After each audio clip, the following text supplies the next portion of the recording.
Hello साथियों, नमस्कार। आज फिर मैं एक नए प्रेरक प्रसंग लेकर के आपके सामने उपस्थित हूँ। आज की कहानी कुछ अन्य दिनों से हट करके है और आज मैं लेकर के आया हूँ अकबर बीरबल की कहानी। आपकी जानकारी के लिए बता दूँ, आप सभी लोग मुझसे ज़्यादा बुद्धिमान हैं। मेरे जो श्रोता हैं, मैं उन सभी श्रोताओं को बुद्धिमान मानता हूँ। बीरबल और अकबर जो थे, अकबर एक महान योद्धा था, राजा था, जिसका पूरे विश्व में अपना एक परचम लहराता था। साथियों, उन दिनों की बात है जब बीरबल उनके 9 एडवाइजरों में शामिल था, 9 सलाहकारों में। तो अकबर के पास जब भी कोई समस्या आती थी तो बीरबल से सलाह मशवरा करते थे। अर्थात राजा अकबर ने अपने राज दरबार में 9 सलाहकार नियुक्त कर रखे थे। उन 9 सलाहकारों में से भी बीरबल मुख्य सलाहकार था। एक दिन नगर से राघव और केशव नाम के 2 व्यक्ति राज दरबार में आए और दोनों ही व्यक्ति एक आम के पेड़ के ऊपर अपना अधिकार जताने की बात कर रहे थे। दोनों ही कह रहे थे कि ये पेड़ मेरा है। दूसरा भी कहने लगा कि ये झूठ बोल रहा है, ये पेड़ मेरा है। मित्रों, अकबर ने जब उनकी बातों को सुना तो कहा कि नगर के आदमियों को बुलवाया जाए। नगर के आदमी जैसे ही आए, राजा ने उनसे पूछा कि वास्तव में पेड़ किसका है। तो नगर के आदमियों ने कह दिया कि महाराज, पेड़ में पानी तो ये राघव भी देता है और पेड़ में पानी केशव भी देता है। हमने तो दोनों को ही पेड़ में पानी देते देखा है। और लोगों से भी पूछा, उन्होंने भी कह दिया कि जहां पना हमने तो राघव को भी पेड़ की निगरानी और रखवाली करते हुए देखा है और केशव को भी, दोनों को रखवाली करते हुए देखा है। अकबर ने कहा, ये तो कोई समस्या का समाधान नहीं हुआ।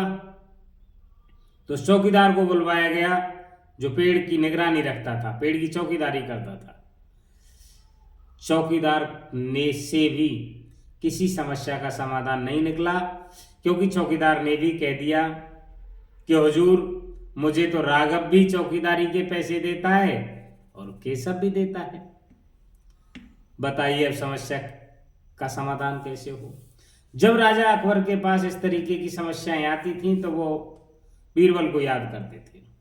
बीरबल को बुलाया गया और बीरबल ने मौके की नजाकत को समझा और मामले की जड़ को पकड़ लिया। दोनों को कह दिया कि आप अपने अपने घर जाइए और हम अपने आप समस्या का निराकरण करेंगे। मित्रों, दोनों राघव और केशव तो चले गए, लेकिन बीरबल ने 2 व्यक्तियों को, अलग अलग व्यक्तियों को राघव के घर पर भी और केशव के घर पर भी भेजा और दोनों से कहा गया कि आप जाकर के ये कहिए, अलग अलग टाइम पे जाना और जाकर के ये कहना है कि आपके पेड़ में जो आम के फल आए हुए हैं उनको कोई चोरी करके ले जा रहा है, आप तुरंत वहां जाइए। तो मित्रों, पहले एक व्यक्ति केशव के पास जाता है। रात को शाम का वक्त होता है, संध्या का समय होता है। संध्या के समय जैसे ही केशव के घर वो पहुंचता है और केशव की पत्नी वहां मिलती है, उससे कहता है कि आपके आम के जो फल लगे हुए हैं, आम के पेड़ में जो फल लगे हुए हैं, उनको कोई व्यक्ति चुरा करके ले जा रहा है, आप वहां जाइए। इस बात को कहकर के वो आ जाता है और वहीं पर कहीं मकान के पीछे छुप जाता है। जैसे ही केशव आता है कहीं बाहर से, तो उसकी पत्नी कहती है कि कोई आदमी आया है और उसने ये कहा है कि आम के फलों को कोई चोर करके ले जा रहा है। तो मित्रों ध्यान से समझना केशव का जवाब। केशव ने कह दिया कि पहले मेरे लिए भोजन लगाओ, पहले मैं भोजन करूंगा। और पता है वहां भी वैसे भी मामला कोर्ट में सुनवाई चल रही है, पता नहीं हमारा पेड़ होगा या नहीं होगा। राजा के यहाँ हमारा क्या पता कि वो पेड़ हमें मिले या नहीं मिले, इसलिए पहले मेरे लिए खाना लगाओ। जैसे ही वो व्यक्ति इस बात को सुनता है जो भेजा गया आदमी था, और बीरबल को सारी बात बता देता है कि ऐसा ऐसा कहा है। मित्रों उधर एक दूसरा आदमी राघव के यहां पर भी जाता है, और राघव के घर पर भी राघव नहीं मिलता। राघव की पत्नी मिलती है और उससे कहता है कि आपके जो आम के पेड़ में फल लगे हुए हैं उनको कोई व्यक्ति चुरा करके ले जा रहा है, आप कह देना। और इतनी बात कह करके राघव के घर के पीछे बातें सुनने के लिए वहीं बैठ जाता है। मित्रों जैसे ही राघव वहां पे आता है, उसकी पत्नी उससे कहती है कि कोई व्यक्ति आया और वो कह के गया है कि आपके आम के फलों को कोई चुरा करके ले जा रहा है। तो मित्रों राघव का जवाब, पत्नी पहले तो बोलती है कि आप खाना खा के जाओ, हाथ मुंह धो लो। तो वो कहता है कि खाना मैं बाद में भी खा लूंगा, हाथ पैर में बाद में भी धो लूंगा।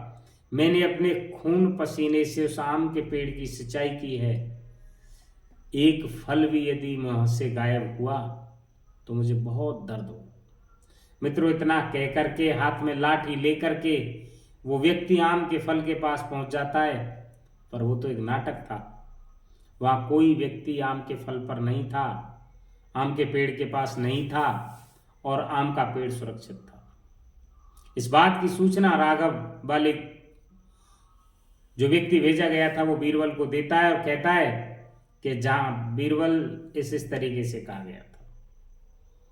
बीरबल दोनों बातों का निचोड़ लेकर के और राजा के पास जाता है, राजा को बताता है कि जहांपना मैंने उत्तर खोज निकाला, पेड़ का जो असली मालिक है वो राघव है, केशव नहीं।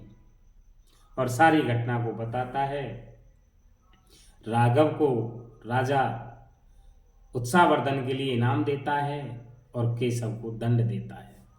इसलिए मित्रों जो कहानी है वो इस बात पर है कि हमें किसी से, यदि हमने वास्तव में उसके खून पसीने से सिंचाई की है, कोई व्यक्ति उसको तनिक भी नुकसान पहुंचाए तो हमारी आत्मा हिल जाती है।